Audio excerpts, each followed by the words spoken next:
Magandang araw po sa inyo mga ka-Chamberlain. Kamusta po kayo? Bali ngayon, share ko po ulit sa inyo dahil magme-maintenance po ako dito sa mga pinalalaki natin sisiw. Alam nyo naman po, palagi ko pong na-share sa inyo yung monthly deworming ko sa kanila. So mga 3 days ago, nakapag-bacterial flushing po ako. Tapos kinabukasan, plain water lang sila maghapon. Ngayon today, bali i-deworm ko po sila para yung maintenance nga po nila na pagde-deworm. Nabanggit ko naman po sa mga previous na mga videos natin, yung mga vlogs natin na yung importansya po nung pagde-deworm natin sa kanila buwan-buwan. So papakita ko po sa inyo mga ka-Chamberlain yung gagamitin kong dewormer ngayon. Samahan niyo po ako. Ito mga ka-Chamberlain yung gagamitin ko ngayon na dewormer sa kanila, yung water soluble na powder.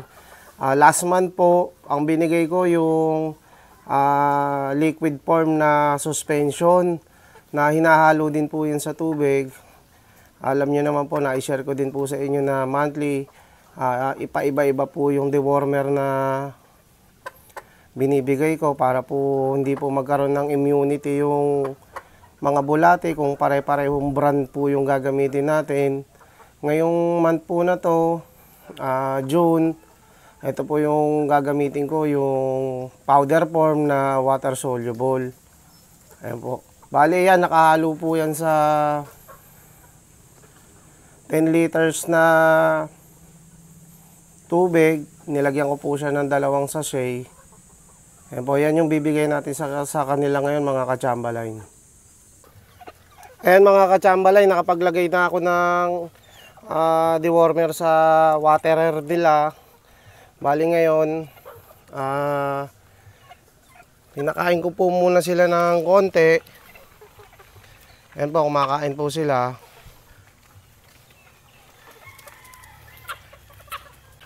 Ayan, pinapakain ko na rin po yung batch dito. Ayan, kumakain na rin po. Binigyan ko po muna sila ng konti para syempre mas uhaw sila. Mas marami po silang mainom na tubig na may dewormer po. Bali, ang diskarte ko po dito mga ka-Chamberlain, yan, pakakainin ko po sila ng konti ngayong umaga. Tapos naka-ready na po yung iinumin nilang tubig na may dewormer. Tapos mamayang tanghali, same procedure pa rin po. Bibigay ako sa kanila ng konting feeds para makakain din sila tulad ng usual. Tapos palit naman ako ulit ng dewormer. Alisin ko po yung tinimpla ko ngayong umaga. Panibagong timpla na naman po ako mamayang tanghali. Ganun po yung gagawin ko today. Bali maghapon, itong buong isang araw po mga ka-Chamberlain, iinom po sila nung dewormer na ibibigay ko. Bali buong maghapon po. Tapos yung pagpapakain ko ng hapon, yung pinakalas, nung una po sila ipo-full meal. Ibig sabihin, yung regular na dami po na binibigay ko sa hapon, ibibigay ko na po sa kanila para talagang mabusog naman na sila. Tapos yung iinumin pa rin nilang tubig is yung may dewormer pa rin po na binigay ko po ngayon. Tapos kinabukasan o bukas, plain water muna sila hanggang 2 days. Tapos probiotics, tapos vitamins, dire-diretso na po yung pagbibigay natin kung ano po i-schedule nila na kung probiotics or vitamins po. Mga ka-Chamberlain, kumakain pa po yung mga nandito. Bali after ko po dito mga ka-Chamberlain, papakita ko po sa inyo yung mga ginawa ko na fly pens. Kasi alam nyo naman po, yung mga ready-made medyo may kamahalan. Pinakamababa 1,300 to 1,500. Tapos may tig 2,500 pa o 2,000 pesos. So papakita ko po yung ginawa kong diskarte po sa paggawa ng mga fly pens. Bumili lang po ako ng mga 12mm na bakal. Tapos po, na-consume ko po sa isang fly pen, bali tatlong 12mm na size ng bakal. Ang haba po niya is 20 feet po, di ba po? Yun po yung standard size. So na-consume ko po sa isang fly pen, yung frame lang po, tatlo. Dito po ang bili ko, parang 120, 125 lang po yung isa. So bali mga 350, 375 lang po. May frame na siya. Tapos bumili lang po ako mga katsambalay ng yung mga range net, yung mga fishing net. Ayun po yung pinambalot namin. Bali, yan po yung ipapakita ko po sa inyo. Siyempre tayo, alam ko naman na siyempre kung saan po tayo makakasave, makakamenos. Yun po yung gagawin natin. Medyo mahal po kasi yung mga ready-made na mga fly pens.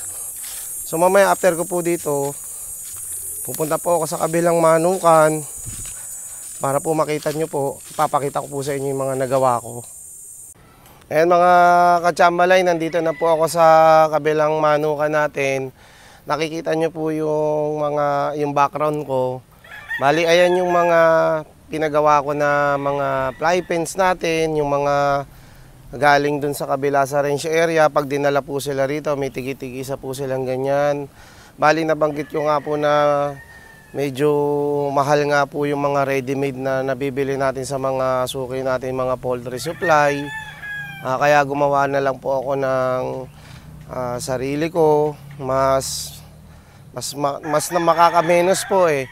Katulad ko, kailangan ko po marami. Siyempre, pag bumili po ako ng mga pinakamababa, halimbawa 1.5, tapos kailangan ko po mga 50 pieces. Imagine nyo po kung gaano kalaking pera po yung ilalabas ko para makompleto ko yung kailangan ko na fly pen. So ito, gumawa ako. Hindi kasing mahal pero sing quality naman yung na-produce ko dito. Papakita ko po yan sa inyo.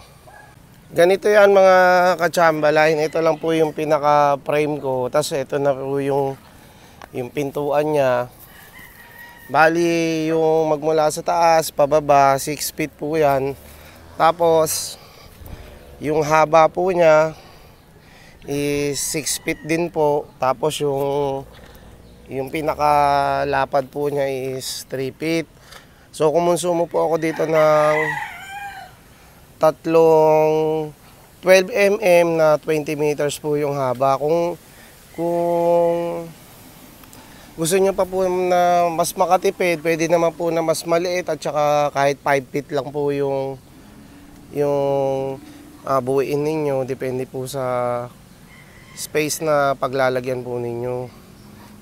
Tapos po, ang ginawa ko, umorder po ako ng mga lambat. So ito po. Ayan, nilambatan namin ng mga anak ko, pinagtulong-tulungan namin. Napakagaang po nito. Madali siyang buhatin. Ayan, ganyan po. Tapos ito mga katsambalay, lilipat naman po ito doon sa loob. Ibali, pakita ko po sa inyo. Ayan yung mga pinagawa ko po na mga fly pens natin para sa mga ma-harvest natin o yung mga na-harvest natin. Tapos dito ko siya ilalagay. Duro ko po. Kasi po yung kabuuan po niyan halos dyan po naman natin ilalagay yung pagkatapos nila dito sa fly pen. Doon naman sa mga silungan naman natin sila last na ilalagay. So itong mga ganito, yan, bali dito po sila sa gilid. Yung buong gilid po hanggang makarating po yan dyan, paikot. hanggang makaano rito. Diyan po yung mga fly pen natin. Diyan po yung pwesto nila. Tapos pagkatapos nung 1 month na nandyan yung mga stags natin, lilipat na po natin sila dun sa mga silungan po nila. Doon na po sila tatagal. Yan po. So mamaya itong mga to, lilipat na namin doon para bukas. Yung mga hindi pa nababalutan, kamukha niya, hindi pa nalalagyan ng mga net, dito naman namin sila gagawin. Dito naman namin sila ulit bubuin. Para may space, lagay na po muna doon. Ayan mga ka-Chamberlain, bali, ayan, nakapag-share na naman po ako sa inyo ng ilan sa mga activities ko po dito today. Lalo na po yung sa mga fly pens ko. Kung marami po kayong kailangan, mas makakamenos o mas makakatipid po tayo kung gagawa na lang po tayo. Pero kung isa o dalawa, siyempre mas convenient na po yung bumili na lang po tayo ng ready-made. Kung isa o dalawa lang naman yung kailangan natin o hanggang 5. Pero katulad ko po, 50 yung kailangan ko. So mas makakatipid po sa akin na magpagawa na lang po. At saka next na vlog natin, papakita ko po ulit yung mga nandito sa bago nilang pwesto, katulad po nito. Ayan po. Ito po yung January born. Ayan po.